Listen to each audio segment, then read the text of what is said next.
जय Hind. Class 10 weekly test का question हम लोग इसमें देखने वाले हैं। विषय है जो साइंस। इसका वीकली टेस्ट जो है वो 13 जुलाई को है। तो ये वीकली टेस्ट का क्वेश्चन एग्जाम के लिए भी बहुत इंपॉर्टेंट है और वीकली टेस्ट के लिए भी बहुत इंपॉर्टेंट है। दोनों तरीका से जो है बहुत इंपॉर्टेंट ये प्रश्न है। तो वीडियो को पूरा देखिए। इसका सेट 1 है, सेट 2 आप लोग को चाहिए तो कमेंट जरूर कीजिएगा। और चैनल में आप अगर पहली बार आए हैं तो चैनल को सब्सक्राइब कर लीजिए। इस चैनल पर आप लोग का हर एक तरह से बोर्ड एग्जाम का तैयारी करवाया जाता है। पीडीएफ नोट्स दिया जाता है, बुक को पढ़ाया जाता है और उसके बाद उसको क्वेश्चन आंसर करवाया जाता है। पूरा मटेरियल जो है सारा चीज आप लोग को यहाँ मिलता है। तो चलिए शुरू करते हैं। सबसे पहला यहाँ पैटर्न तो आप लोग को पता है। गति का साधारण प्रकार कौन सा है? गति का साधारण प्रकार वृत्तीय गति, सरल रेखा गति, वर्गीय गति या इनमें से सभी। तो सरल रेखा गति साधारण प्रकार है। आगे है कि एक वस्तु 16 मीटर की दूरी जो है, एक वस्तु जो है 16 मीटर की दूरी 4 सेकंड में तय करता है, तो वस्तु का चाल क्या होगा? तो चाल बराबर फॉर्मूला क्या होता है? दूरी बटा समय। तो दूरी कितना है? 16 मीटर है और समय कितना है? 4 सेकंड है। तो अगर हम इसको काटते हैं तो आ जाएगा 4 मीटर प्रति सेकंड। तो 4 मीटर प्रति सेकंड इसका सही आंसर हो जाएगा। उच्च कोटि का पॉलिश किया हुआ कांच का पृष्ठ क्या कहलाता है? तो कांच का स्लैब कहलाता है। इसका सही आंसर कांच स्लैब हो जाएगा। आगे है 30 सेंटीमीटर फोकस दूरी के अवतल दर्पण के। हाँ, 30 सेंटीमीटर क्या है? फोकस दूरी के अवतल दर्पण के फोकस पर एक वस्तु को रखा गया है। तो प्रतिबिंब जो है वो प्रतिबिंब दर्पण के मतलब कितना दूरी पर बनेगा, है ना? तो 60 सेंटीमीटर में बनेगा। इसका सही आंसर हो जाएगा 60 सेंटीमीटर। आगे प्रश्न आता है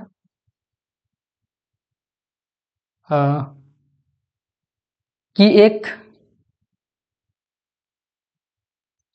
एक अवतल लेंस की फोकस दूरी जो है 20 सेंटीमीटर है, तो इसकी क्षमता क्या है? तो सबसे पहले तो यहाँ सेंटीमीटर में दिया हुआ है, इसको तो हम लोग जो है वो मीटर में बदलेंगे, है ना? तो इसके लिए क्या करेंगे? तो लेंस की क्षमता बराबर पर फॉर्मूला क्या होता है? पी बराबर होता है 1/f होता है ना? तो क्षमता निकालना है तो 1 यहाँ गुने हम लोग 100 कर देंगे, बटा जो है एफ जो है कितना है? -20 हो जाएगा, है ना? तो काट देंगे, यहाँ जाएगा पी बराबर -5। तो इसका -5 डायऑप्टर सही आंसर हो जाएगा। आगे अवतल लेंस की आवर्धन बराबर क्या होता है? तो अवतल लेंस का आवर्धन होता है v/u होता है। आगे है यहाँ कुछ अभिक्रिया दिया हुआ है और बताना है कि कौन सा अभिक्रिया है। तो जिंक एकल्य है, कॉपर सल्फेट दोनों साथ में है। अभिक्रिया करके क्या बनाता है? Zinc sulphate. मतलब जिंक यहाँ एकल्य था और यहाँ आके ये सल्फेट के साथ में मिल गया है और कॉपर को अलग कर दिया है ना? मतलब ये जाके दूसरे में मिल गया है और जो पहले से इसके साथ में था उसको हटा दिया है। तो ये इस तरह का जो अभिक्रिया होता है उसको विस्थापन अभिक्रिया बोलते हैं। तो विस्थापन हो जाएगा। चांदी के ऊपर काला परत जो चढ़ जाता है ना, चांदी के ऊपर में काला परत चढ़ जाता है, वो किस चीज का उदाहरण है? तो संक्षारण का उदाहरण है। विषम पोषिता जीव अपने उत्तर जीविका के लिए प्रत्यक्ष या परोक्ष रूप से जो है किस पर मतलब जो है निर्भर रहते हैं या आश्रित रहते हैं? शैवालों पर, कवकों पर, मिट्टी पर या हरे स्वपोषी पौधे पर। तो हरे स्वपोषी पौधे इसका सही आंसर हो जाएगा। आगे है पौधे के वायवीय भागों में से जल वाष्प के रूप में निकलने की क्रिया क्या कहलाता है? तो वाष्पोत्सर्जन कहलाता है।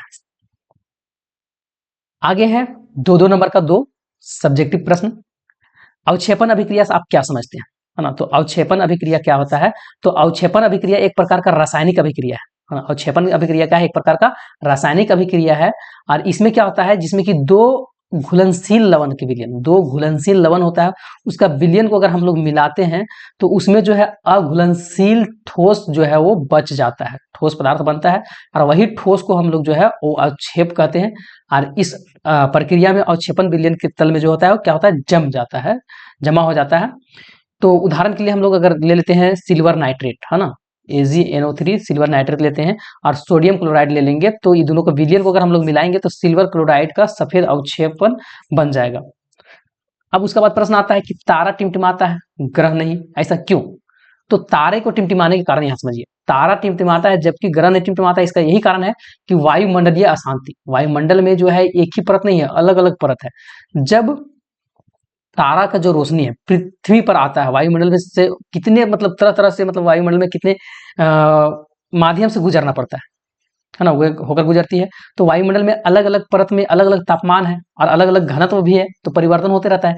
इस कारण से रोशनी जो है, प्रकाश जो है ना, तारा का रोशनी बार बार क्या होता है? विक्षेपित होते रहता है। इस वजह से जो है तारा को स्थिति जो है चमक की निरंतरण जो है चमक उसका परिवर्तन होते रहता है और हम लोग को टिमटिमाते हुए वो नजर आता है। वही दूसरी ओर ग्रह जो है ना, ग्रह जो है पृथ्वी की अपेक्षा बहुत पास में है अब उतना भी पास नहीं है लेकिन पास में है। आकाश में बिंदु की बजाय जो है थोड़ा सा डिस्क के रूप में, मतलब थोड़ा सा बिंदु से बड़ा दिखाई देता है, और वायुमंडल से गुजरने वाला पर ये समय उनकी रोशनी का विक्षेपण उतना स्पष्ट नहीं होता है, मतलब ज्यादा विक्षेपण नहीं हो पाता है, इसलिए स्थिर बना हुआ रहता है और ये टिमटिमा बिना टिमटिमाए हम लोग को दिखता है। तो ये हो गया। अब आगे आता है यहाँ संतुलित करना है। यहाँ संतुलित करना है, रासायनिक समीकरण दिया हुआ है, संतुलित करना है, और इस जो बहुत ज्यादा इंपॉर्टेंट है ये। सबसे पहले तो हम लोग यहाँ देख लेते हैं पहला क्या है, एन है, 2 है, फिर प्लस में है H2, अभिक्रिया किया है और क्या बना है, NH3 बना है। ठीक है, इसको हम लोग के संतुलन करना है। ठीक है, तो संतुलन हम लोग इसको पहले करते हैं। यहाँ क्या है कि यहाँ नाइट्रोजन कितना है, नाइट्रोजन यहाँ 2 है, हाइड्रोजन कितना है, 2 है, यहाँ नाइट्रोजन कितना है, 1 है, और हाइड्रोजन कितना है, 3 है। तो सब अलग अलग है। तो सबसे पहले हम लोग क्या करेंगे कि नाइट्रोजन यहाँ 2 था तो यहाँ भी हम 2 करेंगे। अब यहाँ नाइट्रोजन हम लोग 2 किए तो हाइड्रोजन कितना हो गया, 3 दूनी 6 हो गया। हाइड्रोजन कितना हो गया, नाइट्रोजन तो 2 हो गया यहाँ। ठीक है, नाइट्रोजन यहाँ भी 2 है और नाइट्रोजन यहाँ भी 2 है। ठीक है, लेकिन हाइड्रोजन यहाँ 3 है और हाइड्रोजन यहाँ 2 है ना। अब यहाँ ये हम लोग यहाँ 2 किए तो ये हाइड्रोजन इधर कितना हो गया, 6 हो गया। तो अब इधर भी हम लोग को 6 करना पड़ेगा। तो उसके लिए हम लोग क्या करेंगे, तो यहाँ हम लोग दे देते हैं 3। ठीक है, ये चीज हम लोग कर दिए। ये चीज करने से कि हम लोग का क्या हो गया, इधर हाइड्रोजन हो गया 3 दूनी 6, 3 दूनी 6, और इधर जो हो गया वो 3 दूनी 6। ठीक है, इधर नाइट्रोजन तो 2 था और इधर भी 2, तो ये क्या हो गया, संतुलित हो गया हम लोग का समीकरण। उसके बाद जो है, उसके बाद हम लोग देखते हैं आगे कि पोटेशियम, इसको मिटाते हैं।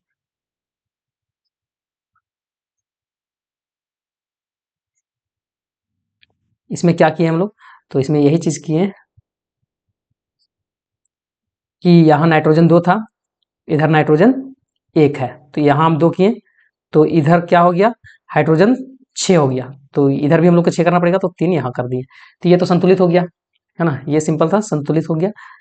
N2 प्लस 3H2 अभिक्रिया किया 2NH3, ये बन गया। अब नेक्स्ट आता है ये वाला पोटेशियम वाला। इधर पोटेशियम कितना है, 1 है, इधर कितना है, 1 है, इधर हाइड्रोजन कितना है, 2 है, इधर हाइड्रोजन कितना है, 1 यहाँ और 2 यहाँ, 3 हो गया। ऑक्सीजन यहाँ कितना है, 1 है, इधर भी 1 है। तो सबसे पहले तो हम लोग यहाँ तो इसको संतुलित करना पड़ेगा है ना। तो इसको संतुलित करने के लिए हम लोग इसको थोड़ा सा फैला के लिख लेते हैं, K प्लस H2O अभिक्रिया किया KOH, potassium, oxygen, hydrogen plus hydrogen. ठीक है,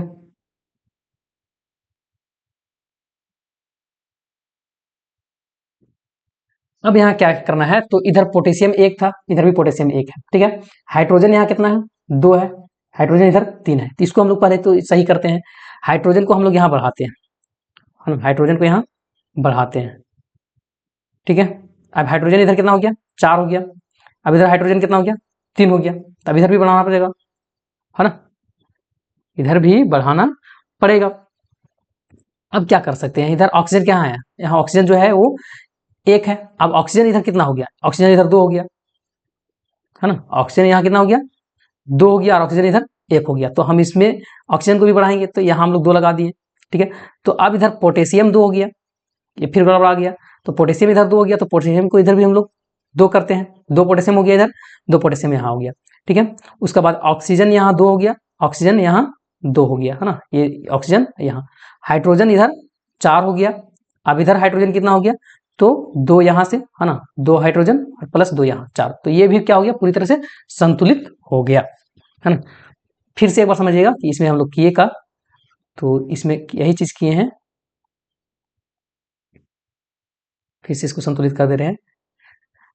इधर देखते हैं पहले, सबसे पहले कि यहाँ पोटेशियम 1 है, पोटेशियम 1 है। ठीक है, हाइड्रोजन इधर 2 है, ऑक्सीजन 1 है, यहाँ ऑक्सीजन 1 है, हाइड्रोजन 3 है। ठीक है, तो हाइड्रोजन को हम लोग क्या करेंगे, हाइड्रोजन को हम लोग को पहले 4 करना पड़ेगा है ना, तो हाइड्रोजन को हम लोग 4, यहाँ 3 तो होगा नहीं, 4 करना पड़ेगा। तो यहाँ हम लोग क्या कर दिए कि हाइड्रोजन यहाँ 2 लगाए हैं, तो हाइड्रोजन हो गया 4 और ऑक्सीजन हो गया 2।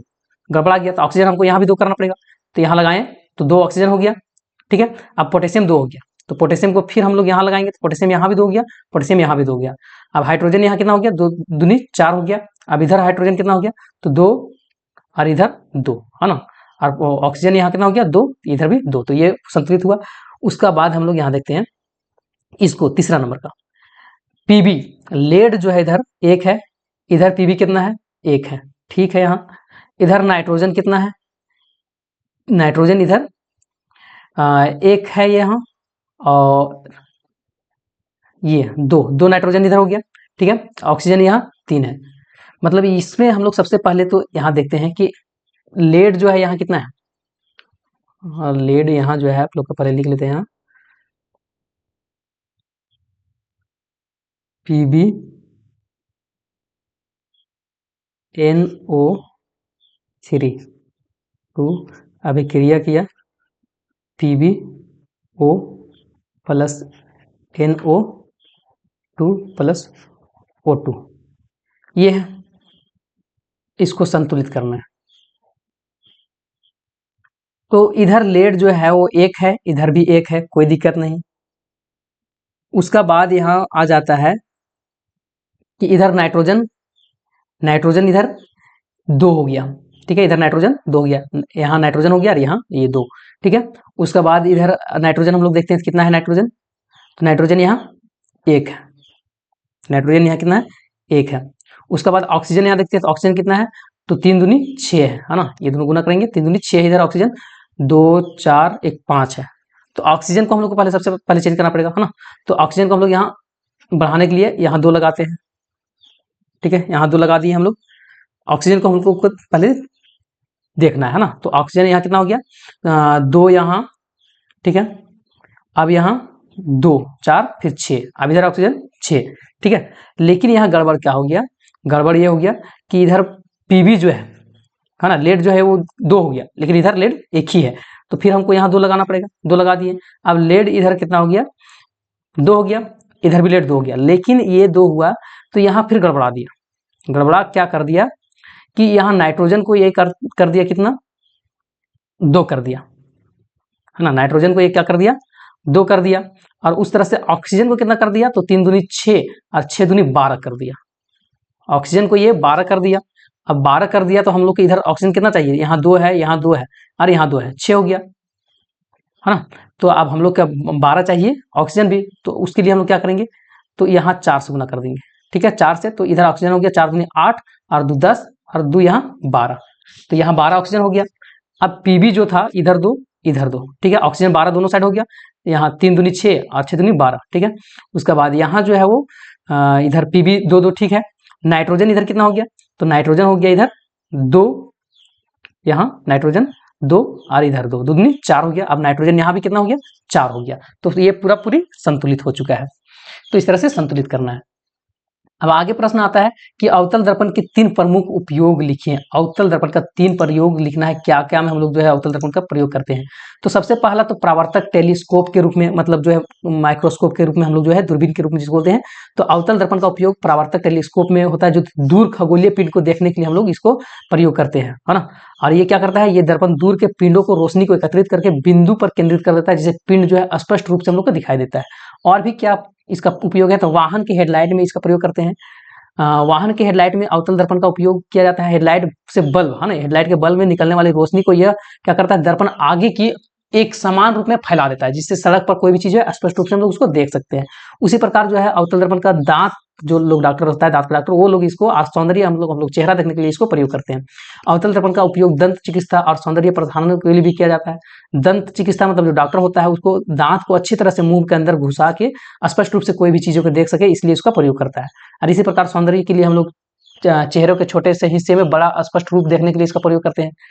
उसका बाद लॉन्ग में आता है प्रश्न, सेक्शन डी में 5 नंबर का, प्रकाश संश्लेषण का परिभाषा देना है और इसका प्रकाश संश्लेषण प्रक्रम को संक्षेप में व्याख्या भी करना है। तो प्रकाश संश्लेषण क्या होता है, तो प्रकाश संश्लेषण जो होता है वह एक जैविक प्रक्रम है, जिसके द्वारा हरे पेड़ पौधा क्या करते हैं, और हरे पेड़ पौधा हो गया, सेवाइल वगैरह हो गया, बैक्टीरिया जो है वो सूर्य का प्रकाश, है ना, सूर्य का प्रकाश का उपयोग करता है उपयोग करके और कार्बन डाइऑक्साइड और पानी से, है ना, पानी से क्या करता है, कार्बन डाइऑक्साइड लेता है, सूर्य का प्रकाश लिया, है ना, उसका बाद फिर कार्बन डाइऑक्साइड लिया और पानी लिया, उसके बाद इस सब के मिला के जो है वो ग्लूकोज और ऑक्सीजन का निर्माण करता है ना। और यही प्रक्रिया जो होता है ना, इसी को हम लोग बोलते हैं प्रकाश संश्लेषण। और इस प्रक्रिया द्वारा जो है पौधा क्लोरोप्लास्ट नामक कोशिकांग में होता है। क्लोरोप्लास्ट एक कोशिका का अंग होता है और वही जगह जो होता है क्लोरोफिल होता है, और ये सारा चीज काम होता है। अपन प्रकाश संश्लेषण प्रक्रम जो है वो दो तरह से होता है, एक धूप रहेगा तब और एक बिना धूप में भी होता है।